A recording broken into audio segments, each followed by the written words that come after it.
Gentlemen, welcome to the second panel of this day and the last panel of our conference. The panel is going to deal with the topic redefining citizenship. And I'm happy to welcome here the first speaker, Norseman from Budapest.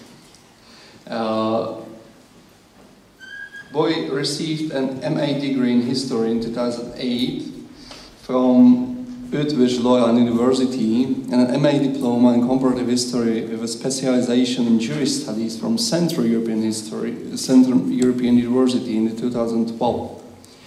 Between 2007 and 2012, she worked as an exhibition guide and educator at the Holocaust Memorial Center in Budapest.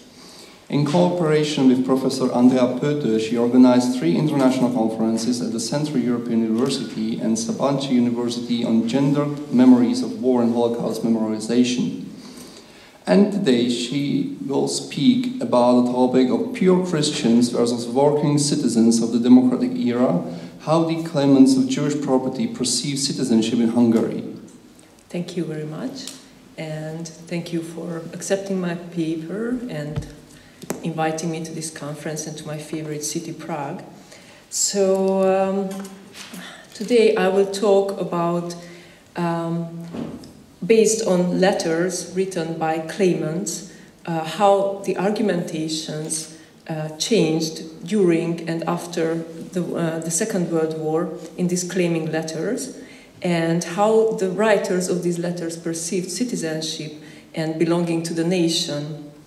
All of these letters will concern the so-called Aryanized Jewish property, and this analysis will focus on Pest-Pilisort-Kiskun County, which is around Budapest, and I will flesh out the similarities and differences of these argumentations, which also reflect the perception of citizenship, social status of the claimants, and the attributes that made an individual a potentially good citizen who deserves certain properties.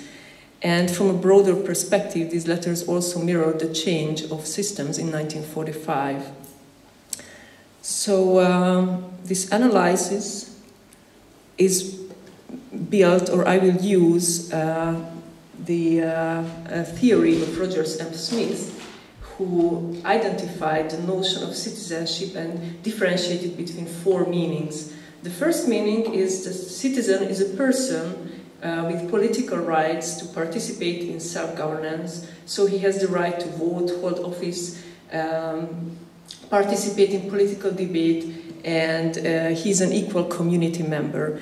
The second meaning is that citizen is, it is a legal status, so the citizen is a person who is legally recognized as a member of a sovereign political community, and he has the right to be protected by the government, regardless of whether or not they have the right of political participation. So this is equal to nationality. The third meaning is a citizen is a person who belongs to any human association, so it can be a political community or a club or a university, etc. And finally, the fourth meaning, which is very important to my analysis, deals with the so-called standards of proper conduct. So citizens are those who contribute to the well-being of their political community, and they are true citizens, and others who free ride are members who do not seem to understand what citizenship means, and only the good citizens are genuinely citizens in the full meaning of the term. So when it comes to the history of the Holocaust in Hungary and its aftermath, we can say that before and during the Second World War, Hungarian Jews were deprived of at least 3 meanings of citizenship, which are the first, the second, and the fourth. And I would say that anti-Semitism assumes that certain people are inferior based on their nationality or ethnicity. So an inherent feature of anti-Semitism is the existence of the so-called standards of proper conduct. And from 1938, with the anti-Jewish laws, Jews were degraded into secondary citizens who did not have the same rights as non-Jews. The first and the second anti-Jewish laws deprived them of the right to participate in the so-called free professions, They could not be elected into the upper chamber, and they were disenfranchised. And they were also excluded from city councils. They were not allowed to hold any office, and their agricultural estates were confiscated. And the third anti-Jewish law in 1941 banned mixed marriages. And once these steps were taken, basically legal equality was taken away from the Jews, and then anything else could be done. And after the German occupation in March 1944, the confiscation started, and Jews were deprived of their freedoms with the ghettoization. They were cast out of society, and the state did not protect the citizens anymore, and they were deported in the end mainly to Auschwitz-Birkenau. So we can say that they had no right to participate in self-governance. They were not recognized as members of a sovereign political community, and they were also not considered as good citizens, but secondary ones who are, I'm quoting anti-Semitic topos, who were leeching on the body of the nation, and therefore they do not even deserve equal treatment or the protection of the government. After the war, this obviously changed. So the notion of citizenship and the nation and who belongs to the nation also changed. Hungary was a democratic country between 1945 and 1948. And with the armistice with the Soviet Union, the Hungarian government annulled all anti-Jewish legal discrimination. And there was a range of new laws and decrees enacted, which restored the rights of the Jews and tried to regulate private property issues. So Jews were given the right to reclaim their previously confiscated property, and the Hungarian state thus expressed its opposition to the previous regimes. And then in the Paris Peace Treaty, which was enacted in 1947 in Hungary, the Hungarian state embraced the idea that all citizens are equal and they deserve equal rights, treatment, and protection, regardless of sex, religion, race, etc. And the state undertook the obligation to restore the property and rights to those who had been deprived of them after the 1st of September 1938. So, in theory, the Jews became citizens in the first three meanings of the term that we see here. So they had political rights and a legal status, and they were, again, members of the nation. But we will see during this presentation how this worked in practice. Were they really equal citizens or not? And what did citizenship mean to the survivors, and how did the state actors and local authorities perceive this? And I will also concentrate on the fourth meaning and see if there were still privileged groups or people. So these letters will illuminate how the relations between good and second-class citizens worked during and after the war. So now, first I will talk a bit about the non-Jewish claims during the war. So this first letter was written by Lajos Tamás, who claimed the real estate of Armin Flór in Gödöllő, which is my hometown. He wrote this letter in 1942. I am a 33-year-old pure Christian farmer, at the moment a carrier at the Hungarian Railway, of Calvinist faith, father to 7 children, among whom the oldest is 12, while the smallest is 2, therefore none of them is able to work, so I have to provide for 9, including myself. I live with my populous family crowded into one room without kitchen, in the constant danger that my father will expel us in a delirium, and I am entirely propertyless. So what we see here is being a Christian and having a proper physical work, as opposed to Jews who were mostly doing intellectual work. And having children means that he is a useful member of the nation. And additionally, he was poor as well, so obviously he needed the help of the state. And here we also see this example how non-Jews were involved in the confiscation of Jewish property, which a Hungarian researcher called the institutionalized robbery, because basically the entire society was involved in it. So the second letter was written by Mrs. János Botos, who claimed the rented grocery store of József Szegő, in which her shop operated in Monor. Based on the latest anti-Jewish law, I respectfully announce my claim for the shop, its equipment and licenses. According to the decree, first and foremost Christians living in it and those who are on field duty must be favored at the transfer. And this is an example of how someone could refer to the anti-Jewish laws, and also this is called in Hungarian term őrségváltás, which means the changing of the guard. So when non-Jews were placed into the property and basically the work, they took over the work of the Jews, and also how soldiers or people participating in the war efforts could claim the property of the Jews. And finally, the third example, a letter written by Imre Márton, who claimed Imre Rosinger's house in Monor. He moved to Monor from Budapest during the bombings in 1944 in the hope that he could soon return with his family, but this did not happen, so he wrote this letter to the municipality. Considering that my wife is expecting a child, I find it essential to claim a bigger house for my family from among the empty Jewish houses. The room in which I live is not big enough and not convenient to house a newborn and a young mother during the winter in today's difficult heating situation. My admission into the body of police inspectors is in progress on the occasion of evaluating my application. In order to assess my family's circumstances, 2 gentlemen from the inspector's body will be sent to my house to investigate it. I am a 4th-year student of economy and commerce, and tired from the office work in the morning, I can continue my studies only in a calm environment.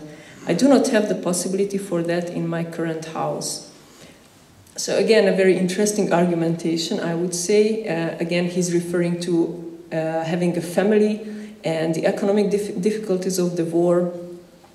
And also very important that he was about to become a member of the authorities and law enforcement, which was very important in the authoritarian regime of the Horthy era. So just to sum up the reasoning of non-Jewish claimants, we can say that the most important arguments were religion and race, the family status, performance in the First or the Second World War, and all of these traits were appreciated by the conservative and anti-Semitic Horthy regime. So these people were considered proper members of society and citizens in every meaning of the word. And now I will turn to the post-war letters of Jews who came back home and wrote letters to reclaim their previous properties. This first letter was written by lawyer Péter Ákos and Dr. Pál Ákos. They were brothers, and they claimed the house of their parents in Monor. This house had been allocated to the Democratic Association of Hungarian Women, and this happened obviously at the end of the war. So the appeal says the following: the house served as our parents and our home, the registered property of our parents who had been deported while we were in military labor service. We were forced to leave our family home due to the humiliating measures of the fascist regime. Not to mention that also emotionally we only want our family home as our only property. Considering that we wish to be building working citizens of the new democratic era and for rebuilding our existence, our intense work is needed, for which we are in urgent need of our family house, our home damaged by the storm of the war. They also refer to one decree which allowed Jews to get back their previously confiscated properties, and that they do not have money to renovate the ruined house that they were allocated instead of their own. So here we see a legal justification and other justifications like suffering during the previous regime and expectations from the democratic regime, and also offering their workforce to the democratic regime. So they are hoping that they won't be outcasts anymore. The second letter was written by Tibor Frank, who was claiming his father's house and land. And his father had been deported and died during the Holocaust. and the house was given to the Social Welfare Cooperative of Nógrád County in 1944. The above-mentioned cooperative sold a part of the estates, as a result of which I, Tibor Frank, who had also returned from deportation, worked them even now in the summer of 1946 in the absence of the owner. Due to the fascist laws, I did not only lose my father, but his and my properties were destroyed entirely. The equipment of the estates had been damaged, the fruit trees have been stolen. Therefore, I would get only a small compensation if, in line with the decree, I got back at least the estates. So the outcome of this case was that in August 1947, the county land register gave him back 3 pieces of arable, but he did not get back the house of his father, because it had been sold by the cooperative in the meanwhile. And very frequently, Jewish property had been sold by the time the previous owners returned, the survivors returned, or the new owner invested money in it, so it became very complicated to make just decisions concerning these estates. And it is very symbolic, I would say, that he was still working on their own land, which was not their own land anymore, and he was referring to the lootings that happened during the deportations. And the third letter, this is written by Mrs. László Klein, and she was claiming the land of her relatives with whom she had conflict in 1944. I must be entitled, as my husband, who was conscripted in a punishment battalion as a military laborer by the previous German-friendly government, was taken to the Eastern Front and has not yet returned. But he is alive, as when he had the chance, he escaped to the Russians and joined them. Even the fact that I am alone with 2 little children, one is 4, the other is 5 years old, and thus need caretaking, supports my claim. It is well known that since my husband is a Jew, I was exposed to constant persecution in Nagykovácsi, both by local residents and law enforcement. And the leader of the resistance movement had to forge her documents, and he also pleaded with the local fascist leader who wanted to deport this lady. So again, we see that being persecuted by the previous regime and joining the new ruling force, the Russians, and having a family are justifications for a certain property. And we know that from Nagykovácsi in 1946, the German families were relocated, and Mrs. Klein was originally of German origins. She was just married to a Jew, and thus she could claim German land after the war. And the last letter was written by Tibor Rosenthal, who was claiming the equipment of a woodworker workshop in Újpest. And he wrote, according to my knowledge, due to his political behavior, Aerocross sympathizer, the above-mentioned person, the owner of the machines, is hiding in an unknown place together with his family. Besides, I can prove that I work for the Red Army. Moreover, factories of Újpest have already ordered from me. I, as a deported military laborer Jew, my first thing was to restore this workshop, which had been looted by the Aerocross. For those who are not familiar with Hungarian history, the Aerocross was the fascist Hungarian party.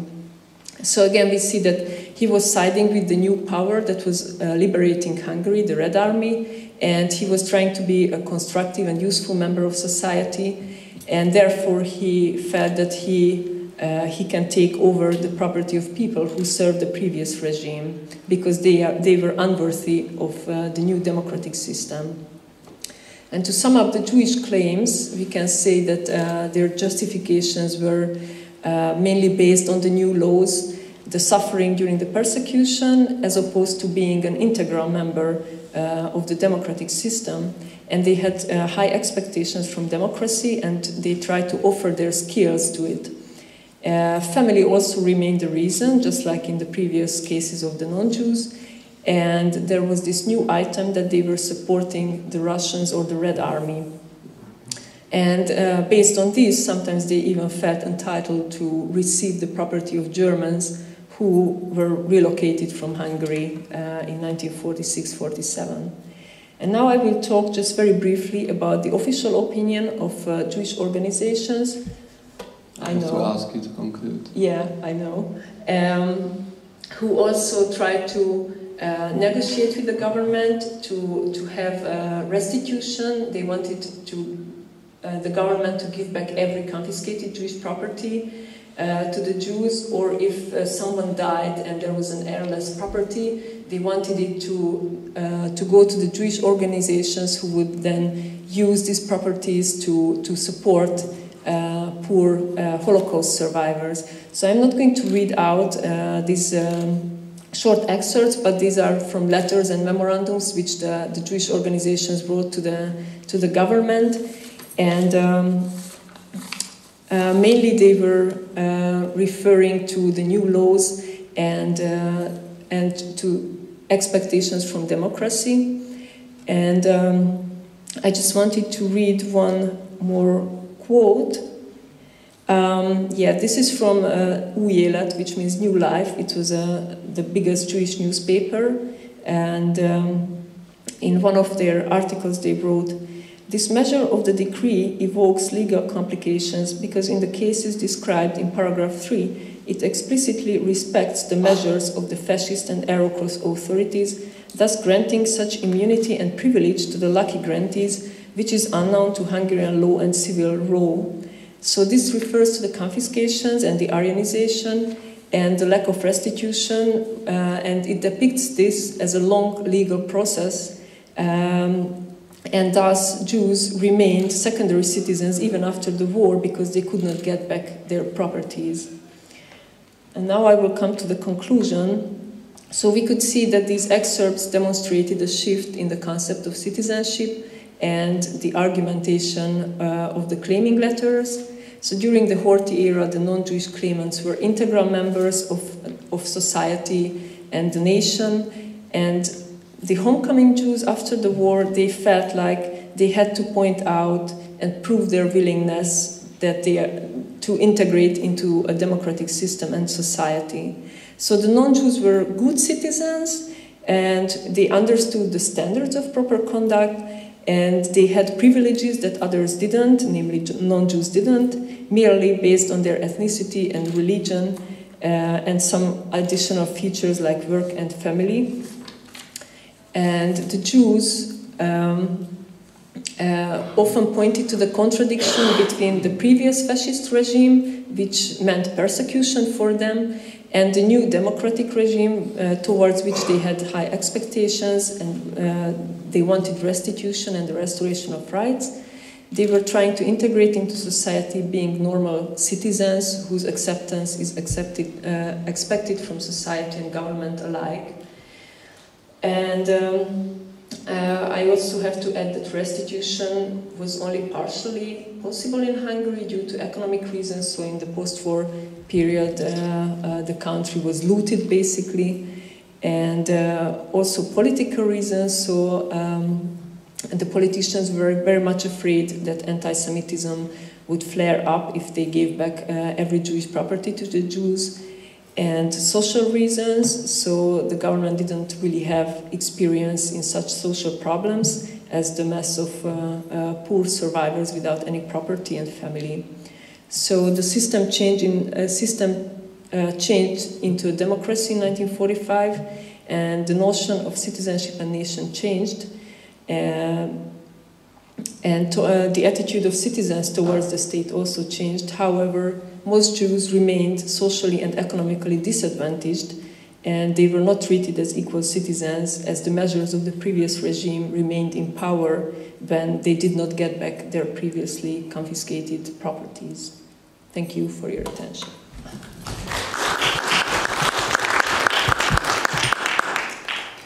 Thank you very much. So next speaker is Petr Sedlák from Prague, who is going to talk about Emil Baer, the failed case of trans-integration into life afterwards. So Petr Sedlák studied history and geography at the Masaryk University in Brno, and during his PhD studies in the same place, in the Masaryk University in Brno, he became concentrated on the study of Jewish Holocaust survivors who were born there, returned, or immigrated to Bohemian lands after the Second World War. After finishing his PhD studies in January 2009, he was teaching at elementary schools, and then he started to work at the Department of Education at the Institute for the Study of Totalitarian Regimes in Prague. The floor is yours. Thank you. I would like to stay by the computer, if it's possible, because I'm going to use the Google Maps to demonstrate the story I'm going to talk about.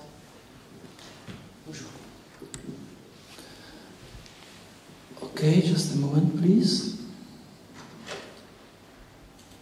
Well, so the story I'm going to talk about was culminating on Wednesday, March the 5th, 1947 in Varnsdorf, which is a town just about 100 kilometers from Prague, north of Prague, on the border with Germany, or it's just surrounded by Germany from three sides, Varnsdorf. And the main character of this story, Emil Bear, he was walking from his home on the periphery of the town, which is over here, his home. He was walking in the morning to the factory gates here, over here. Although he was an older man in his 60s, he was still active working. However, he wasn't a manual laborer. He was the man, he was supposed to run the factory, to sit to the director's chair there. But today it was for the first time after almost 10 years when he did not so. On that day, March 5th, 1947, Emil thought this would be his comeback to the factory as a director. When he arrived to the factory's gate, which has to be somewhere here by the corner, here's the gate, he had to realize that there is a gathering, many people waiting there, and it was not a new shift. It was a little after 6 o'clock in the morning, so it was still dark. He couldn't see their faces clearly, but still he must have been sure that this crowd is not celebrating his comeback. And he felt he wasn't welcome there, so he just turned around and was ready to head back home. So in this story I would like to explain you what was happened and how what does it have common with the identity, citizenship of Emil Bear. So why even he was about to, he got the factory back, he got the paper to run the factory, he got the citizenship, Czechoslovak citizenship, and still he wasn't allowed to run his property. So I start with the introduction, which could start with birth of Emil Bear, and which happened in another town in central Moravia. Perhaps you know Olomouc. This is Přerov, the town which is close to Olomouc, and Emil Bear was born there in 1875. And this could be an ordinary story because he was born to a wealthy Jewish family, and his family, like many other families who were doing quite well in this time, they moved from the countryside. There were many countryside communities in 19th century in Moravia, and they moved to new industrial boom towns like Varnsdorf. Actually, close to another Moravian town is Příbor, which I cannot find right now. But there was born Sigmund Freud, and this is a similar case.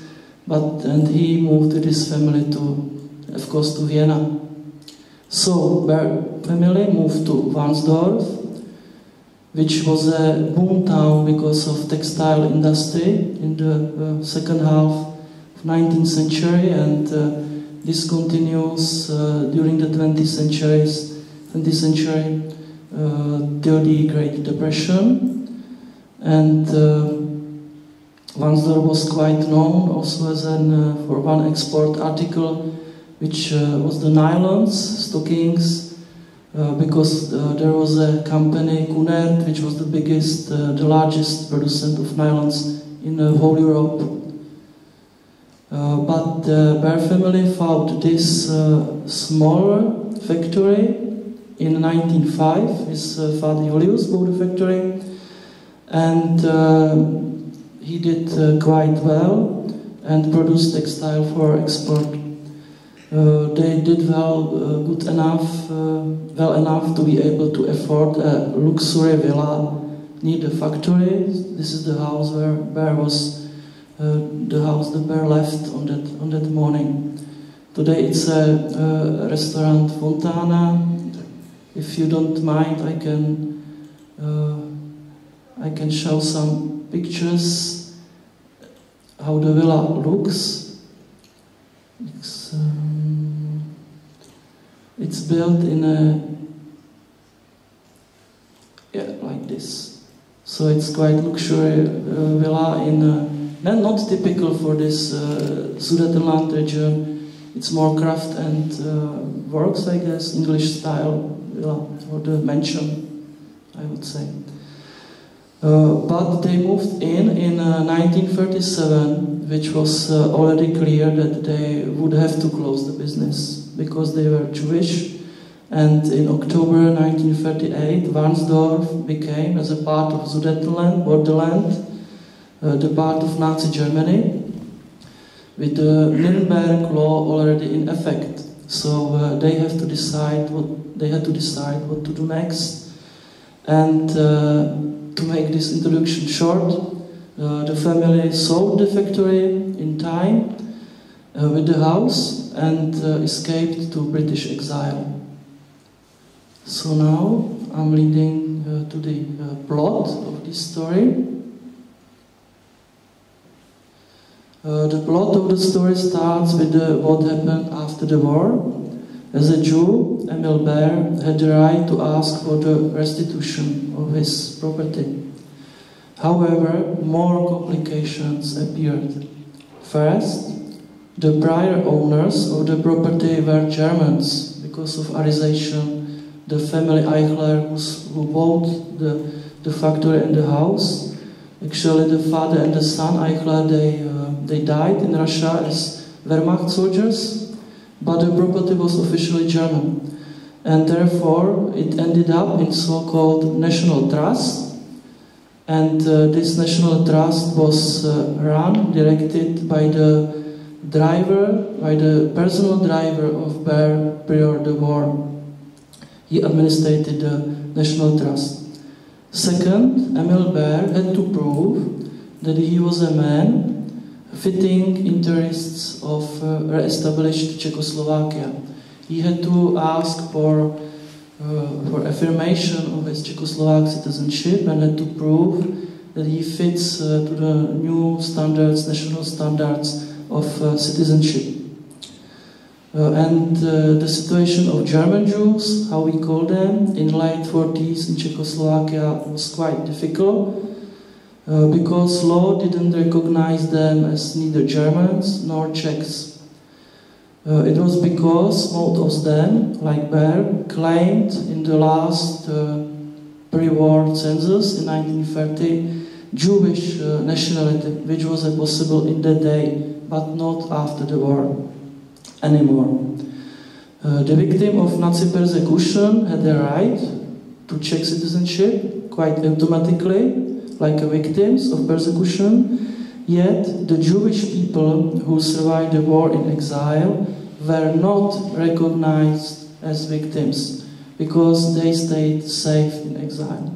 They were to be victims. Third, there was still anti-Semitism stigma, and most Jews were thought of as Germans. Actually, Ber's mother language was German. He spoke Czech, but with strong accent, German accent. Moreover, prior the war, Bers maintained close ties to German elite in the town. Their sons studied in Dresden and in Berlin, so they were very German-oriented to German culture. And at the same time, Bears were seen as creating wealth just for themselves on back of poor laborers. So there was also that they are arrogant to ordinary people. Fourth, the communists, with the support of more than half votes in the town, the communists found it easy to build the public opposition against the restitutions of this property, and they hoped to misuse Ber's case for political reasons. They wanted people to support their program of nationalization of factories with more than 50 employees. Ber employed in the factory there were working to about 200 people. In contrast, the government enacted a law allowing Jewish people to claim their Czech citizenship and lost property. It was in September 1946. So Ber, he got the affirmation of his citizenship. So now we came back to culmination of this story. So in the morning, March 5th, 1947, Emil Ber was approaching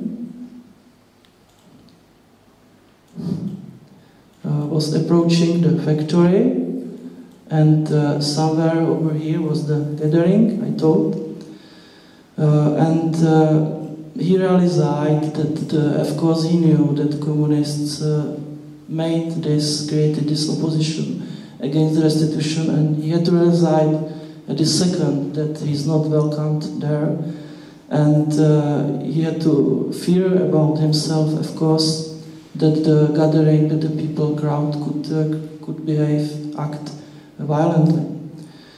So he turned back, and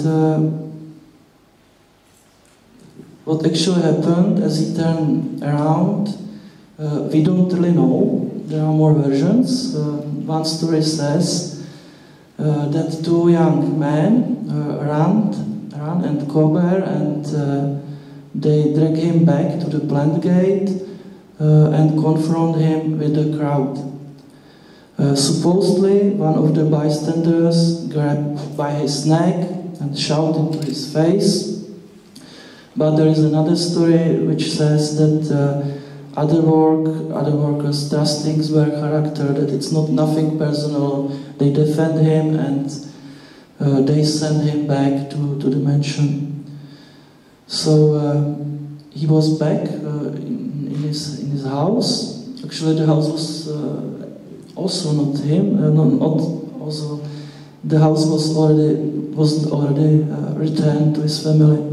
So he had 2 rooms from the authority that he can stay there before the restitution case is closed.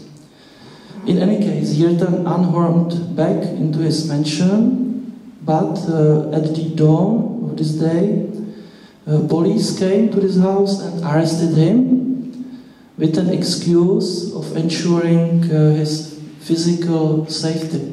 So we bring them into the custody.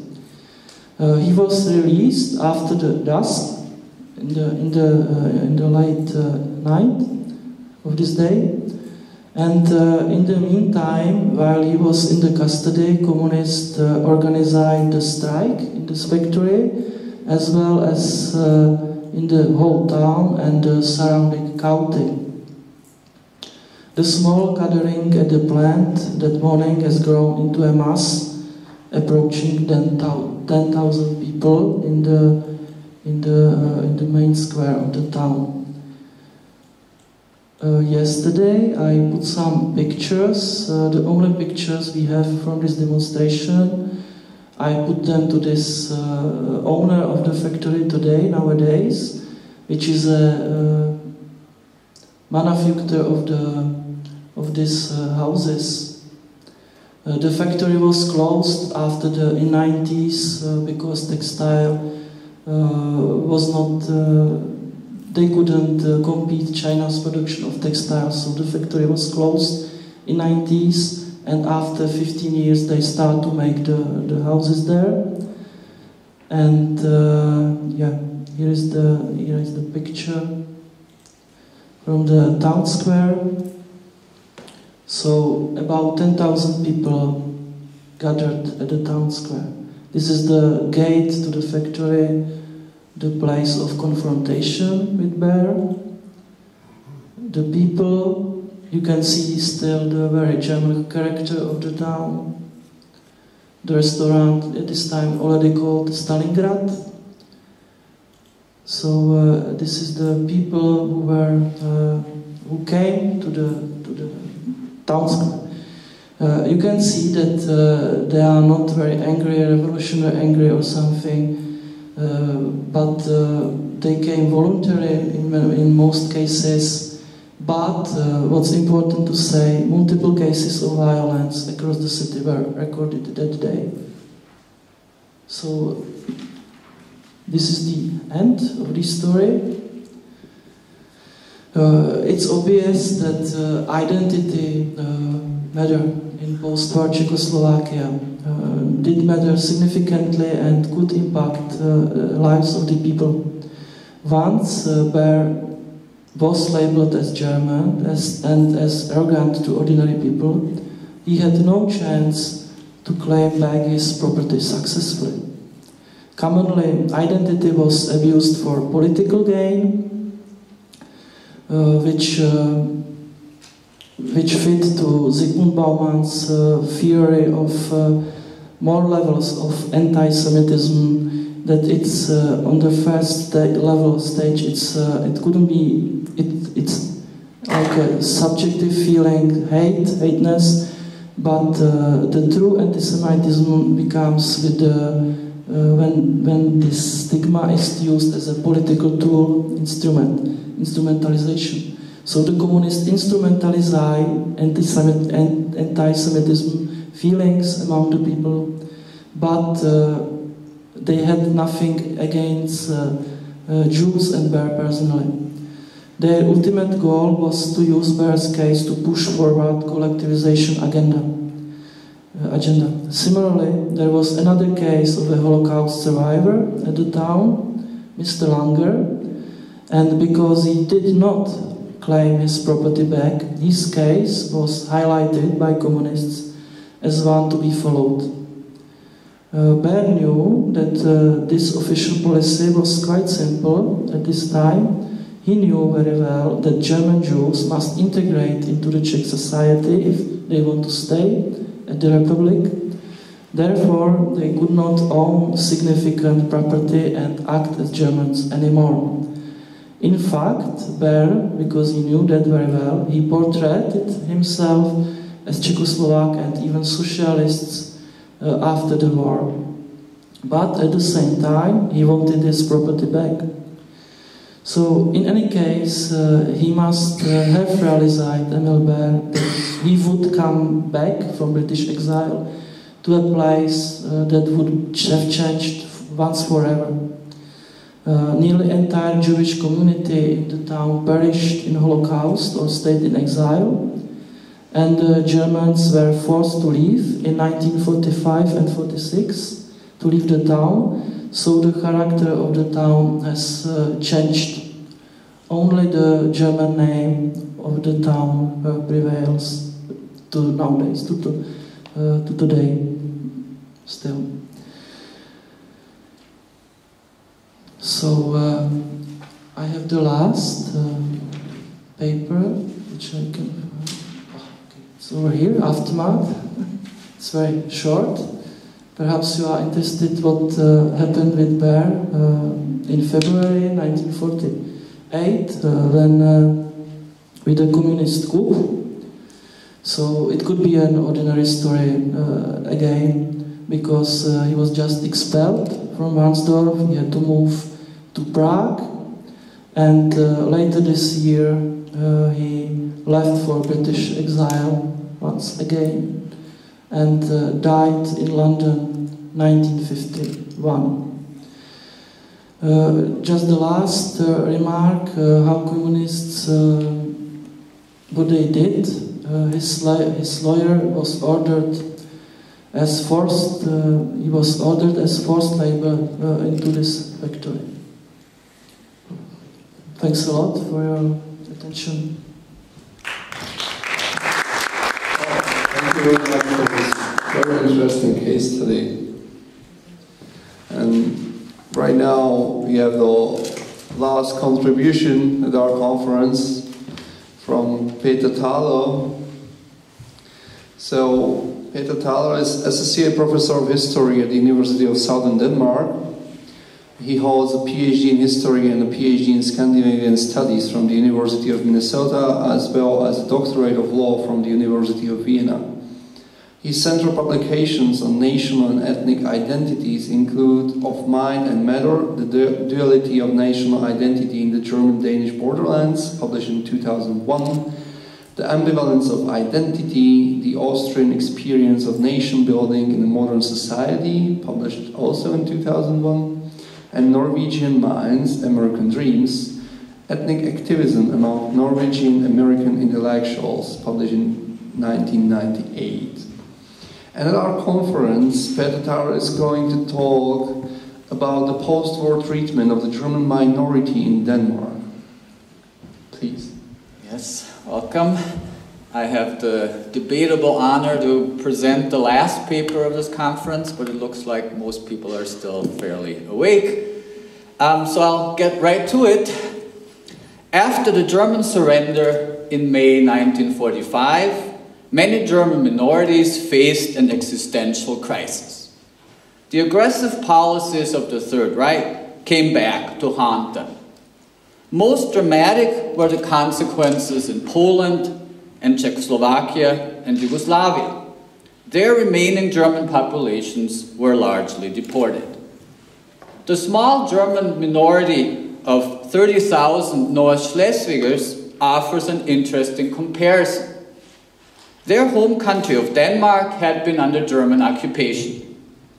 Local German speakers had cooperated with the occupation forces. The built-up resentment in the majority population surfaced at the end of the war. This presentation evaluates post-war Danish policy towards its German minority. It traces the history of this community from the division of Schleswig after World War I to its fundamental crisis after World War II. And an international comparison highlights the role of democratic structures in periods of turmoil and strife. What were the origins of a German minority in North Schleswig? In the early 1800s, the new ideology of nationalism also reached the duchies of Schleswig and Holstein, whose location at the intersection of the German and Scandinavian world you can see on this map. These territories formed a part of the Danish conglomerate monarchy, but they were treated as its German duchies. This duality also surfaced in their identity. Nationalism reached the south of the duchies as a German-oriented Schleswig-Holsteinism. Northern Schleswig was different. Many of its Danish speakers transformed their local cultural attachment into a modern Danish national identity. But this transformation did not include all segments of the population. German identity in North Schleswig was typically rooted in a regional identity. It upheld the traditional order. The two duchies of Schleswig and Holstein formed an independent entity that coexisted with the kingdom. Both the new German Schleswig-Holsteinism in the south and the new Danish national movement in the north tried to supplant this traditional order. Some resisted. In the city of Flensburg, many German speakers were loyal to the monarchy and supported the Danish cause. In parts of northern Schleswig, Danish speakers upheld the duchy's autonomy and developed into a German community. Following the War of 1864, the duchies became a part of Prussia. But the German defeat in World War I reopened the Schleswig question. The Treaty of Versailles provided for separate plebiscites in northern and central Schleswig. In 1920, 75% in the northern zone supported Denmark. Further south, 80% opted for Germany. The international powers divided Schleswig along the line of demarcation. And you can barely see the red dotted line became the new border between Germany and Denmark and divided Schleswig in green pretty much halfway through. The election results, which I will leave up now for the remainder, because they tell us a little bit about the location of the German minority.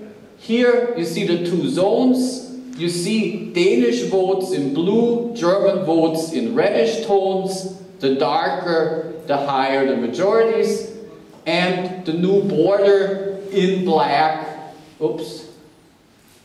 That wasn't the kind of black I was envisioning. Which shows that there are substantial areas at the very southern edge of the northern zone that had German majorities. After the vote, many Germans left the country. The minority dropped to 15% of the local populace. But then it built up a solid cultural and political infrastructure. In the 1930s, it came under National Socialist influence, and this dependence became ominous when German troops invaded in April 1940. The minority was as surprised as the rest of Denmark, but many soon supported the new situation. They wrested concessions from the Danish government. At the same time, they faced growing demands from German authorities. The issue that has overshadowed the minority's wartime history is its involvement with the German military. Even prior to the invasion, small groups were recruited into the Waffen-SS. After the occupation, recruitment was taken up in earnest. But minority leaders were concerned about the political and demographic implications. Before the final phase of the war, recruitment was modest. Mounting fatalities on the Eastern Front triggered new attempts to tap the manpower of German minorities. Altogether, more than 2,000 North Schleswigers served in the German armed forces. A third of them did not survive. In 1943, the minority also began to organize paramilitaries. These units served more than one purpose. They gave the minority an armed force of its own, but they also kept people away from the front. The paramilitaries were resented by the Danish population, however, since they were stationed in the region. Traditional minority elites lost influence. Some mimicked the newer, more militant style. Others withdrew and formed an internal opposition. With the impending German defeat, Danish resistance stiffened. The future of the minority became uncertain. The German surrender in May 1945 brought the liberation of Denmark. It also brought a semi-revolutionary change in public order. In 1940, Berlin had promised to respect Danish sovereignty. Monarch and government remained in place and pursued a policy of negotiation. Denmark was not seen as being at war with Germany. The government finally resigned in August 1943. but departmental heads largely took over. Opposition groups supported a growing resistance movement. Its main protagonists were critical of official policy. This created tensions both during and after the occupation. In May 1945, the resistance movement took control of the country. The relationship between the elected institutions of the state and the armed men in the streets became ambiguous. This uncertainty also impacted the German minority. The resistance began arresting people on the eve of Germany's surrender. Altogether, around 3,500 minority members were interned. These internments were part of a nationwide operation that led to 40,000 arrests throughout 1945. In much of the country, the detainees were ethnic Danes. In North Schleswig, they were mostly Germans. The initial arrests were made by paramilitaries. Police began to re-establish control a few weeks later. The resistance movement wanted a new minority policy. It presented a program with the following points. We demand that national minority rights for German North Schleswigers are revoked. The German citizens in Denmark who have acted against Danish interests are deported. That minority members who have been in German uniform have their Danish citizenship revoked and are deported. That German-oriented civil servants are dismissed unless they have been completely loyal to the Danish interests.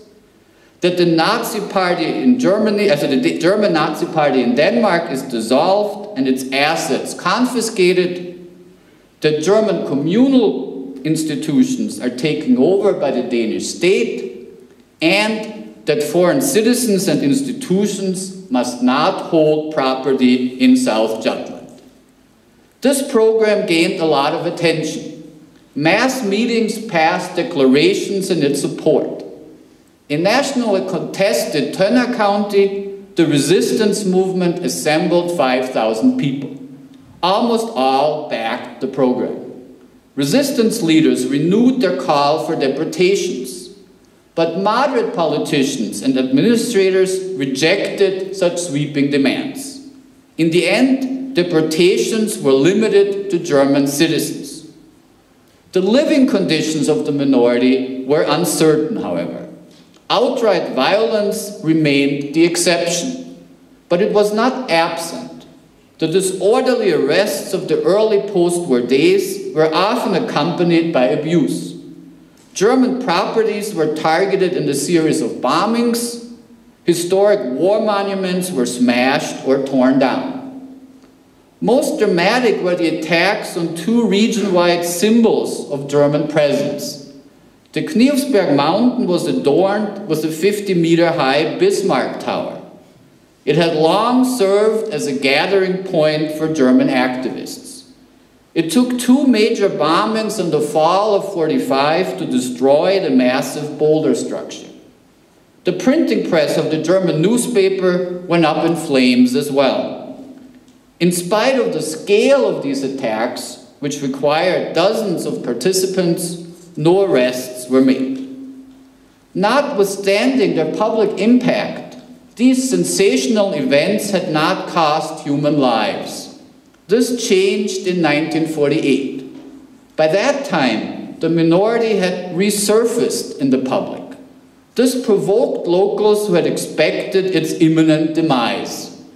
In the small town of Löwenkloster, a German theater group assembled minority members during the Christmas season. A Danish activist fired a gun through the window. A young woman was killed. The shooter was arrested, but he got off with a mild sentence of 18 months in prison. This killing remained a shocking exception and drew far-spread condemnation. The minority's organizational structure came tumbling down, however. German libraries, community centers, sporting facilities, and credit unions were confiscated. German public education was abolished. Also, the private schools came under pressure. Their buildings were seized in summer 1945. After long negotiations, German minority organizations were able to repurchase 13 of these buildings in 1948. Slowly, German education was restored. By 1956, 1,000 students partook in the now exclusively private minority school system. Compared to the 4,000 students of 1938, the decline was steep. The most far-reaching consequences resulted from the judicial crackdown.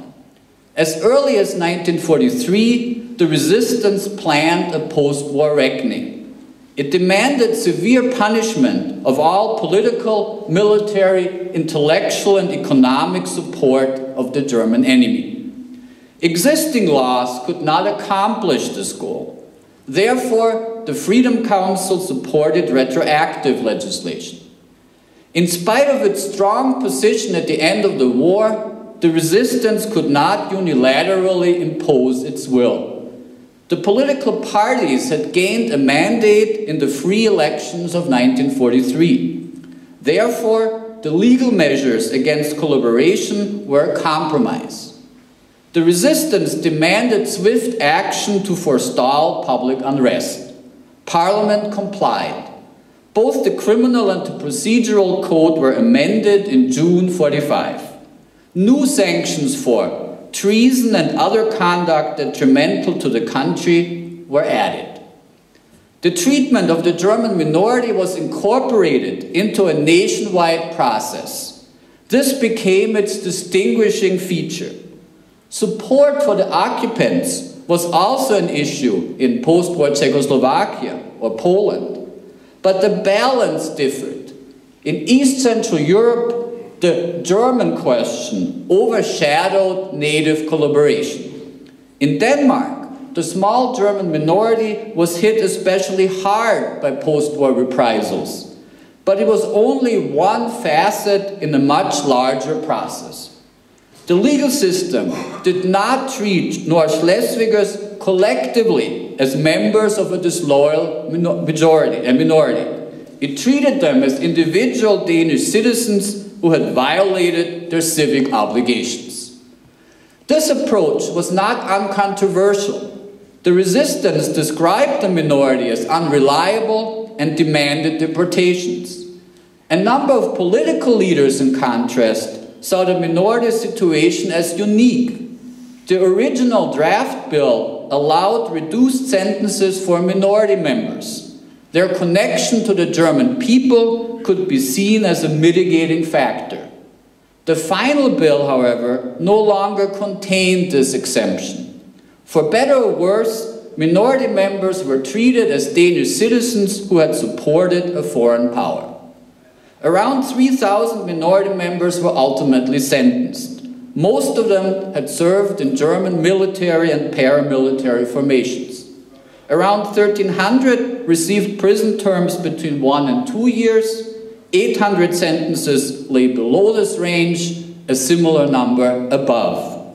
Thus, a quarter of adult minority males found themselves on the margins of society.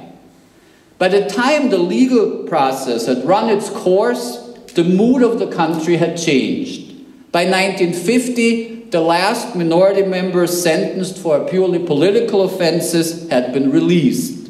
The social and professional consequences lasted longer.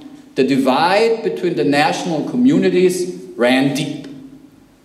In the long run, South Jutland needed a return to normalcy. The reintegration of the German minority contained an international component. Germany was regaining political agency, and the mass influx into the Danish minority south of the border influenced decision-making in Copenhagen. In May 1945, the Danish community in South Schleswig experienced a new dawn. For a moment, its days as a minority seemed to be over. Fueled by disillusionment with Germany, countless Schleswigers joined Danish organizations.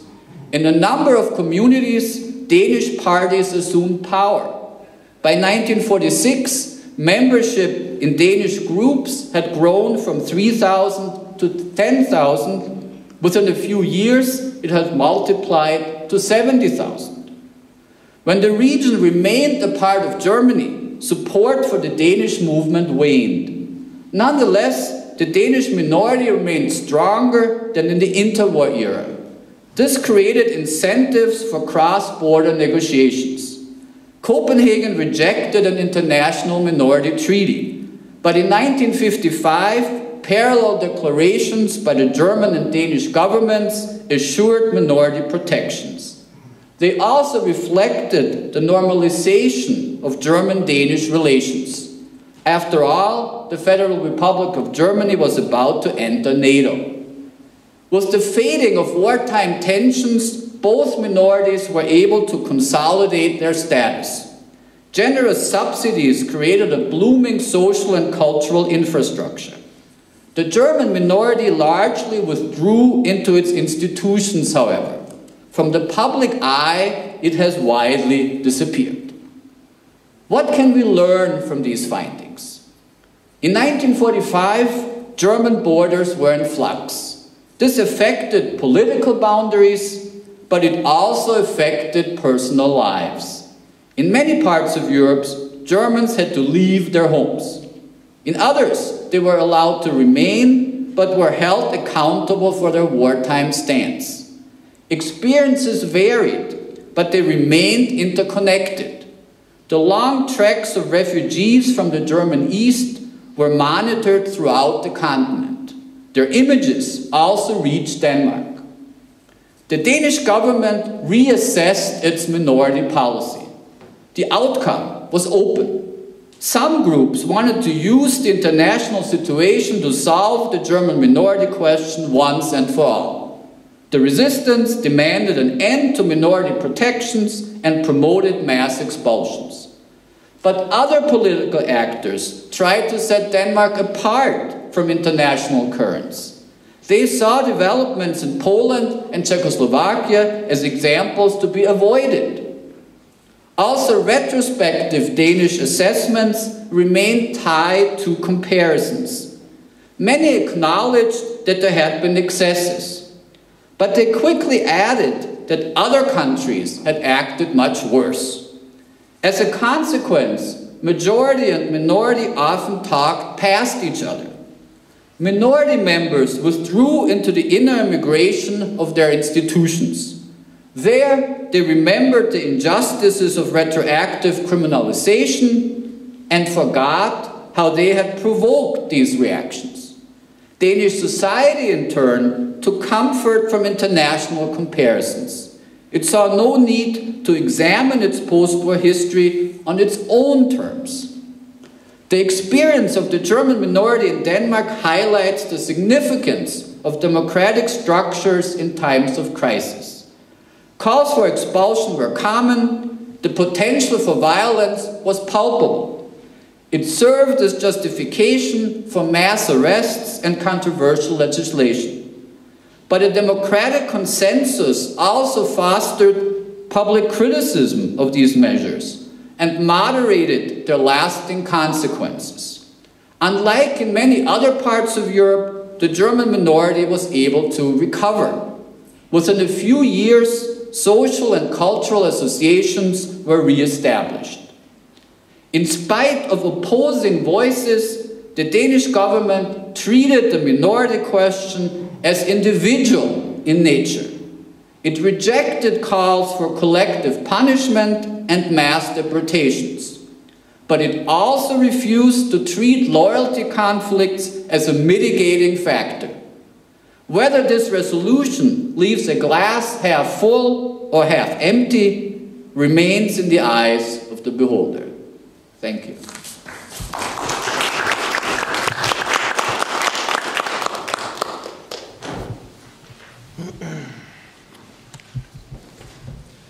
Thank you very much for your very nice contributions. It's kind of symbolic that we are surrounded here in the Patriotic Hall by the Czech nationalism, and we heard a lot about the nationalism at the end of the Second World War, that the end of the war brought a lot of distrust, and that the citizens had to prove their loyalty to the newly established states.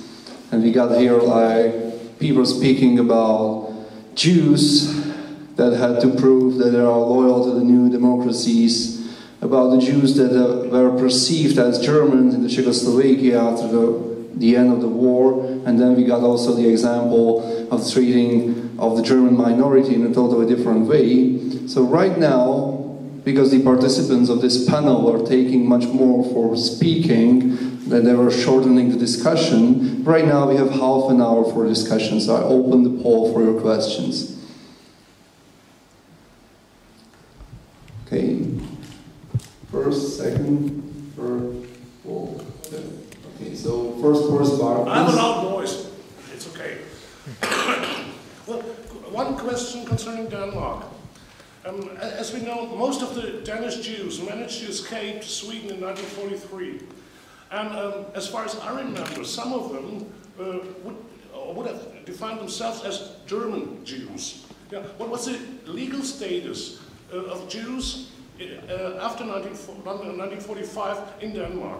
And a similar question concerning Hungary.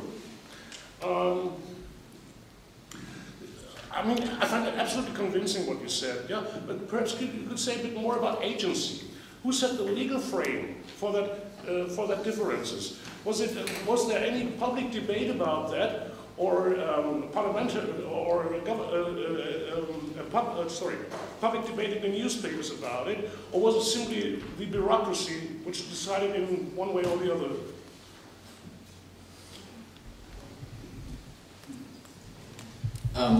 Should I already answer now? Okay. It's easy enough. Since there was no collective treatment of either Germans or anybody else after the war, Jews, no matter what their personal identity was, would have returned to Denmark as normal citizens, had no impact whatsoever. No debate about that? No. Okay. Well, that's a good question.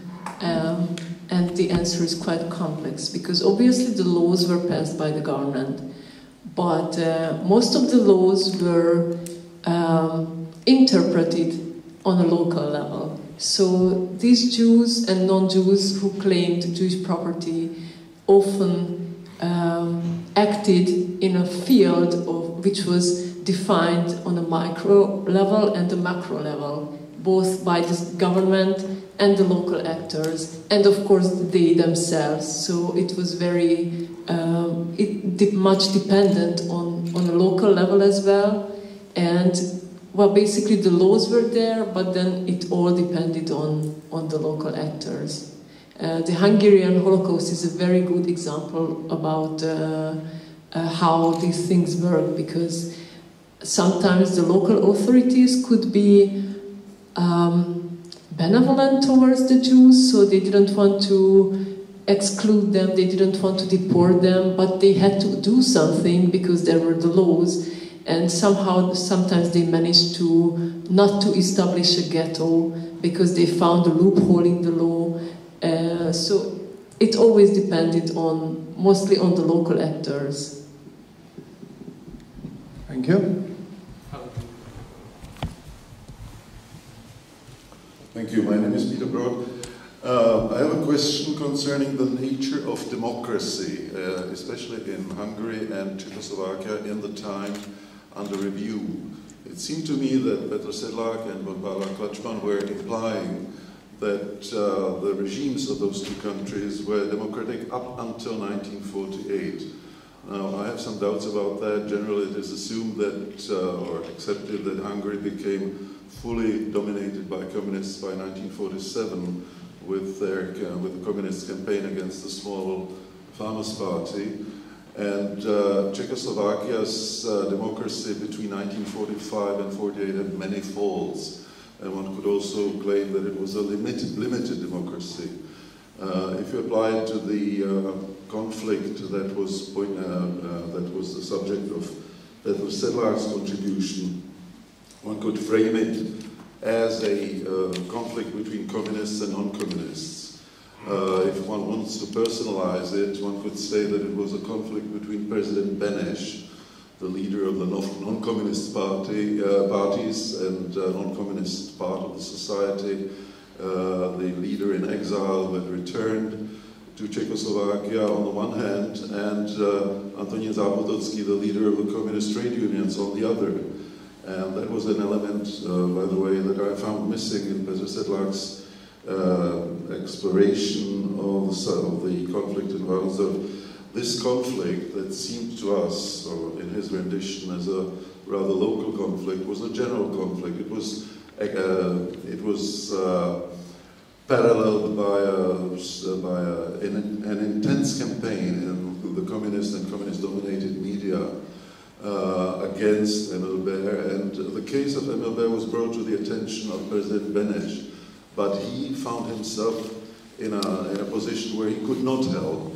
He saw that the communist unions and the Communist Party were campaigning on such a broad scale, and the non-communists were so feeble in their reactions that he couldn't really do much.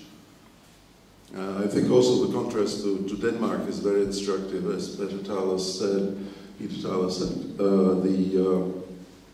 importance of democratic institutions in such conflicts is extremely important. And the democratic institutions in Hungary and Czechoslovakia at that time were already very weakened. Mm-hmm. So just, I will ask for short reactions. Yeah, you are right. So obviously after a long non-democratic period, Hungary didn't really have good, a strong democracy after the war, but still it was a kind of democracy. And as you pointed out, then the communists soon took over 1947-48. So we usually say that 48 was the year when the communist regime was so established that we can't talk about any democracy anymore.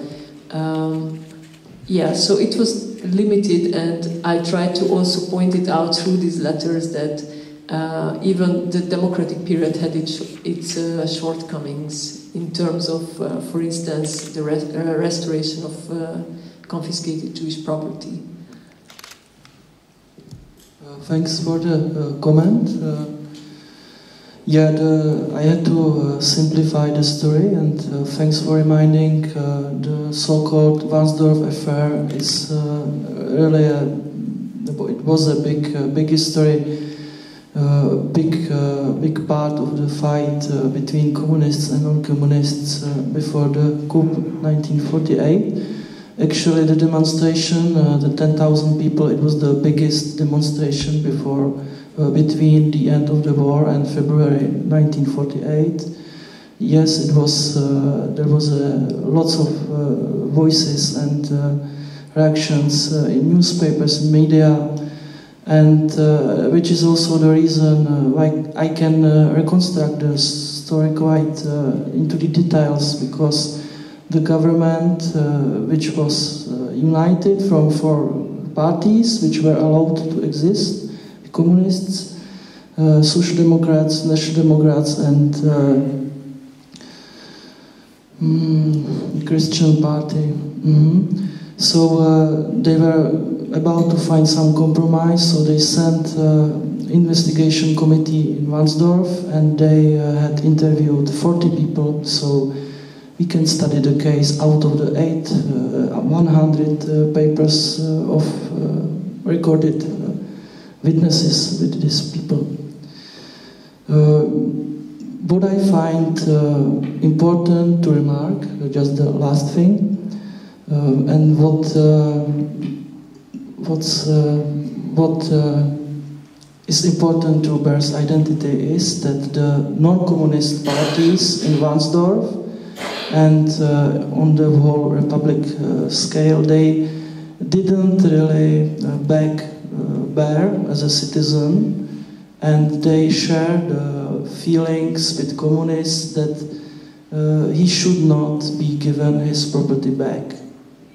Yeah, they only protest against communists that they misuse the case for political reasons.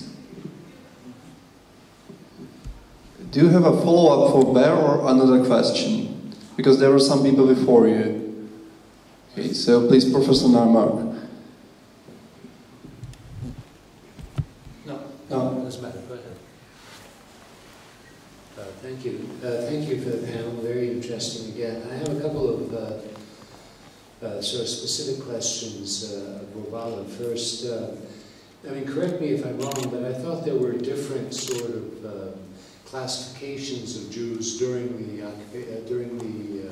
Horthy period, meaning that there were Jews in the countryside who were the first to be sent off and they were discriminated against in different ways and lost their lives in different ways than the Budapest Jews. So are there different kinds of restitution processes after the war for those Jews who were not necessarily considered Hungarian Jews but foreign Jews living within Hungary, and the Budapest Jews who lasted the longest, but we know then were sent off as well. And then the other question I had, you showed post-war claims by Jews, appealing to a certain rhetoric, a certain kind of discourse of the building of a new Hungary. Wouldn't Hungarians who wanted something from the government use exactly the same discourse and exactly the same kind of argumentation as the Jews did? In other words, maybe it wasn't anything specific to the Jews at all. And then I have to say, I remember this really interesting story to bear, but I got lost a little bit with the demonstration. Tell me exactly what the demonstration was about again, and could you translate those signs that were in that demonstration? What were they saying, and what exactly was the demonstration about? Because I just don't know anything about it. Thank you very much.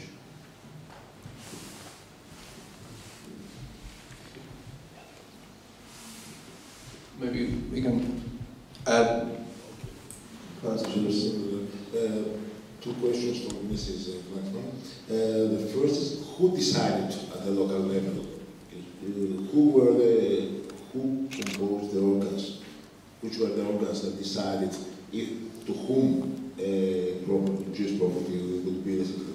And the second, the problem had to do more about vacant properties, or it also affected in a similar way those whose proprietors have come back.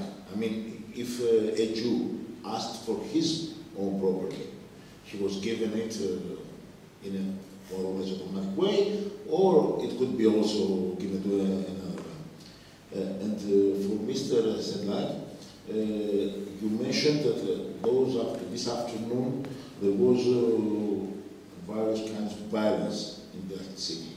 What kind? Could be more specific. What kind of violence, by whom, and against whom? And also, how different was this case from other cases of Czech factory owners? I mean, there were similar demonstrations and social gatherings, etc., for the nationalization of Czech-owned factories at that time.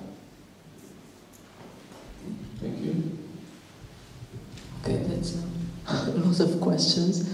So, during the Horthy era, all Jews were treated on the same level. So I think what you are thinking about was the Arrow-Cross period, because then Szálasi divided the Jews into 6 categories, and there were some of them exempted, and then there were the non-Hungarian Jews, like refugees coming to Hungary, and then people from mixed marriages, etc.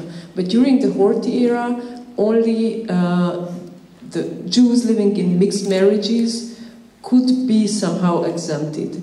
But otherwise, no, the deportations took place in rural Hungary only because Eichmann thought that the Red Army is approaching from the east, so they should deport everyone from the east of Hungary as soon as possible, and then they wanted to leave the Jews of Budapest as the last major action of the deportations. But they also wanted to deport them, but then what happened? So Romania left the German allies, and Hungary was also had to act.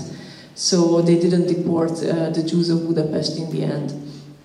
And as for the claims of non-Jewish Hungarians during the democratic period, yes, I believe they also refer to democracy, but there were other arguments that the Jews used. So obviously non-Jewish Hungarians could not refer to that we were suffering during the fascist regime, etc., because that didn't happen to them.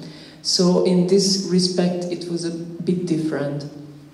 And who decided on the local level on the redistribution? Well, it was, so first of all, the authorities like police and the gendarmerie, law enforcement, they locked up the Jewish houses and shops.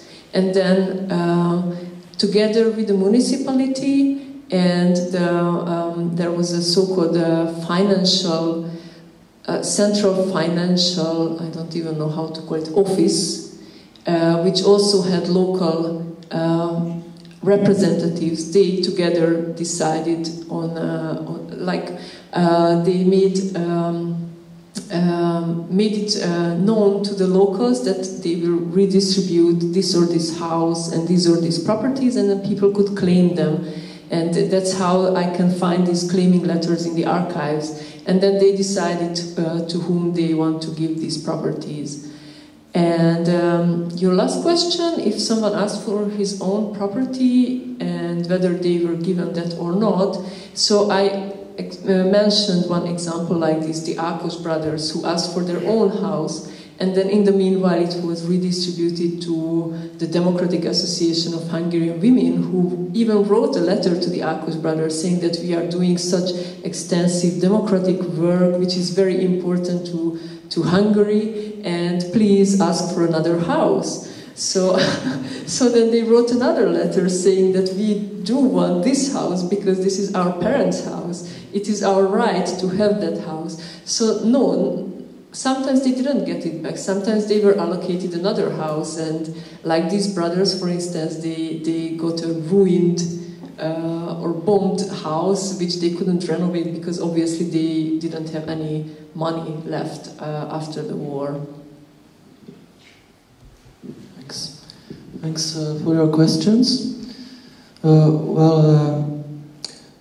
After 1945, after October of this year, there were left many factories, many significant property, which was not nationalized yet, because in October 45, President Benes he signed decree to confiscate all property, all factories with more than 500 workers, or the strategic factories and companies.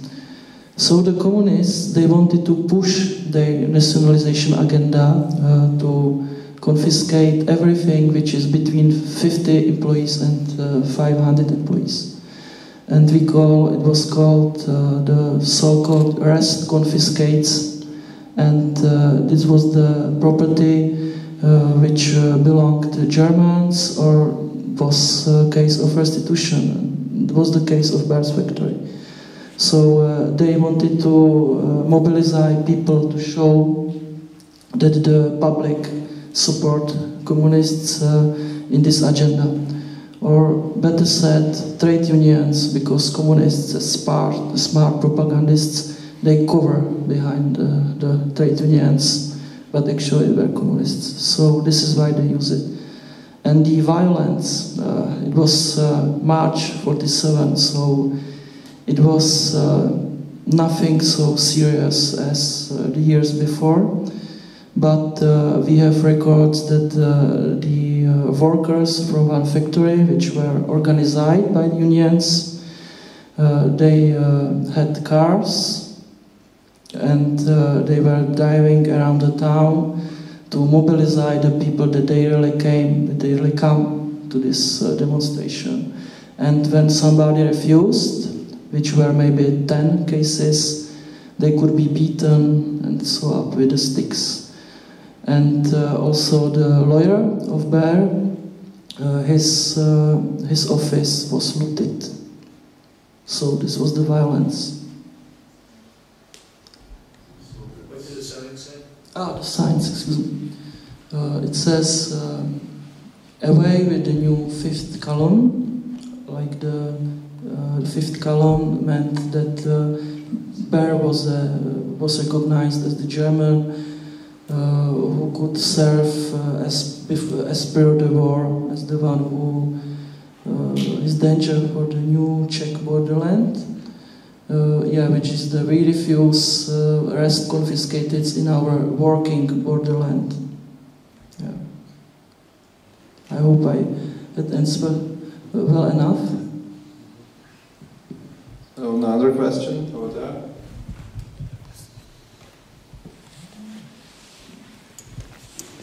Thank you for fascinating presentations. One theme that comes up in all of them is this key issue of citizenship.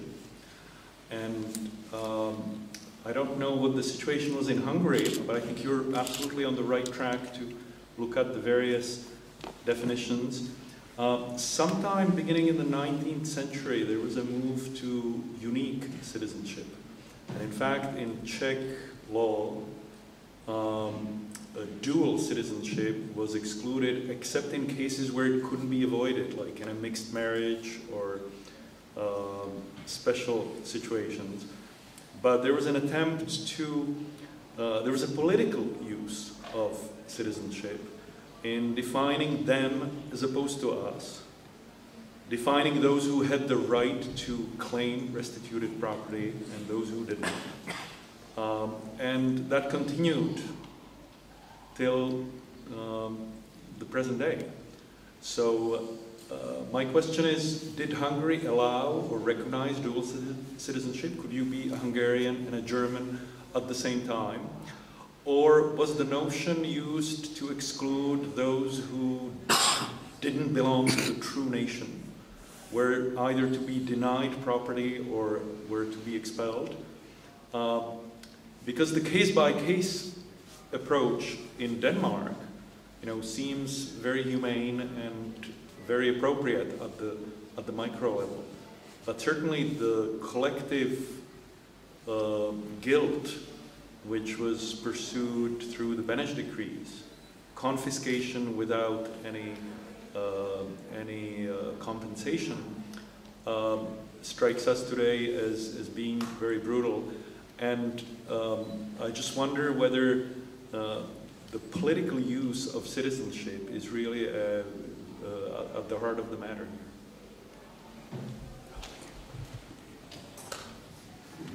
Okay, so very difficult question.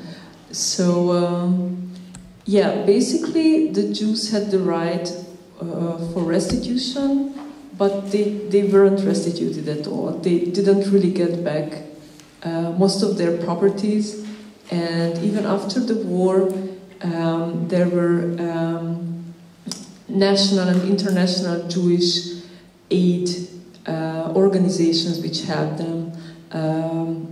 For instance, also the Red Cross, but also Joint, which was an American organization, tried to help the Jews. And as for I am not sure about dual citizenship, if it was recognized or not. But what I know was that the Germans were expelled from Hungary. So it wasn't really about, this part at least, wasn't really about citizenship. It was about ethnicity or nationality. So based on the census before the war, even during the war in 1941 was the last one, if someone said that I am a German and they admitted it in the census, based on these lists, they were expelled after the war. So I wouldn't even say that in the case of the Germans, citizenship mattered at all. Even if they could prove that they are Hungarian citizens, they spoke German and they said that their ethnicity was German in 1941, and then they were expelled. I think we mentioned this briefly yesterday, like about 200,000 Germans were expelled, and there was no humane treatment, I would say. So the exact same methods were used for the deportation of the Jews and then the deportation of the Germans. And they were also confiscated of their citizenship. So I found regulations after the war in 1946-47 that they are not to be considered as Hungarian citizens anymore, and if they try to come back, they have to be deported again, so they couldn't return to Hungary at all. But for the Jews, that was a different story, so they were immediately recognized as members of the nation, as citizens of Hungary, and legally they had the right for restitution. It's another thing what happened in reality, that they didn't really get back anything.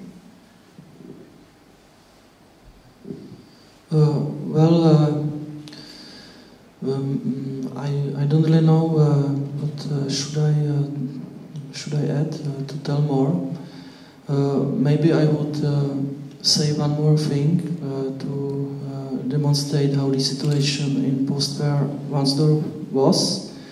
Emil Baer was a chairman of Jewish community in this region prior to the war. He was the chairman. And this community was not re-established, as I said, was perished, and just him and Mr. Langer came back to Varnsdorf from exile. But, what's surprising, there was a Jewish community, which was 200 people strong, quite strong, with many young kids, in 1947. But it was totally different Jewish world than Emil Baer knew. These were the immigrants from Carpathian Ukraine, which was ceded to Soviet Union, and they used their possibility to ask to claim Czechoslovak citizenship. So they moved to the borderland where there was lots of space after the Germans were expelled. So there was a new Jewish community arose with the own rabbi and all this. However, these people, they were tolerated, they were mostly citizens, they were strongly identified, they themselves strongly identified with Czechoslovak identity. The kids, they were born in Varnsdorf, you can see that they all Czech names and so on. But most of them emigrated to Israel just 2 years afterwards. Yes.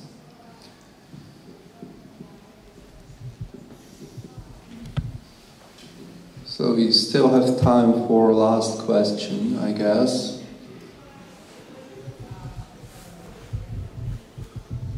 Yeah, please. It's not really a question, but may I make a paradoxical comparison? It seems that as far as the Jewish case is concerned, the Jews had very great trouble in being restituted, the survivors in post-war Europe. But the Jews were in a way restituted on the international level, because at the same time, when they were having all these problems, I'm talking of the autumn of 1947, the General Assembly of the UN was discussing the division of Palestine into 2 states. And, as we know, the majority of the Assembly agreed with the partition resolution, which became the basis for the establishment of a Jewish state. And in the discussion, the representative of the Soviet Union, Andrei Gromyko, argued, one of his main arguments for the establishment of the Jewish state in Palestine was the tragic fate of the Jewish nation during the war.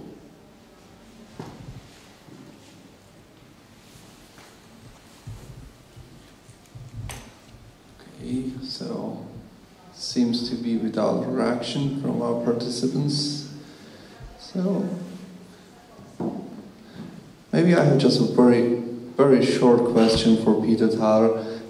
When you were talking about the situation in Denmark, it seemed that it was quite peaceful. Was there any kind of punishment against this community? So, or even on the level of individual cases when you mentioned that? Which community now? So the German community there in Denmark. Yes, so about a quarter of all German males, adult males, were ultimately sentenced during that after-war legal reckoning, and most of them got sentences between 1 and 2 years. And the predominant reason for the sentences was that they had been in the German military or in one of those German paramilitary organization that had been erected. So that was kind of the individual punishment, and had some longer lasting consequences because it also meant certain rights that were lost also professionally.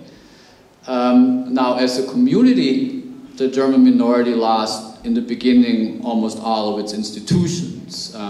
It was able to gain some back, and in the long run, the minority recovered because from the mid-50s on, after the tensions between Denmark and Germany had receded, both governments really put significant amounts of money into the infrastructure for the minorities. And so these minorities on both sides, but including the German minority north of the border, were able to re-establish their institutions pretty well. But as indicated, it left a strong impact on the minority. I mean, the interwar German minority was much more active, much more visible, also perceived as much more threatening by the Danish government, while the post-war Danish minority is largely invisible. I mean, it has its schools and it has its sports associations, but it's not really, if you are in southern Denmark today, it's not like you're really struck by being in a binational or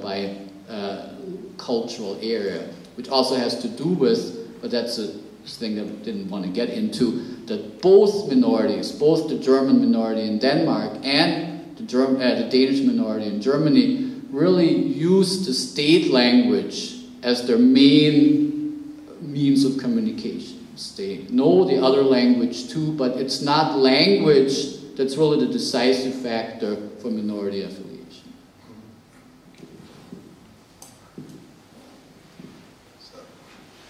Thank you. I guess this was already the last one. We have reached the time of our lunch.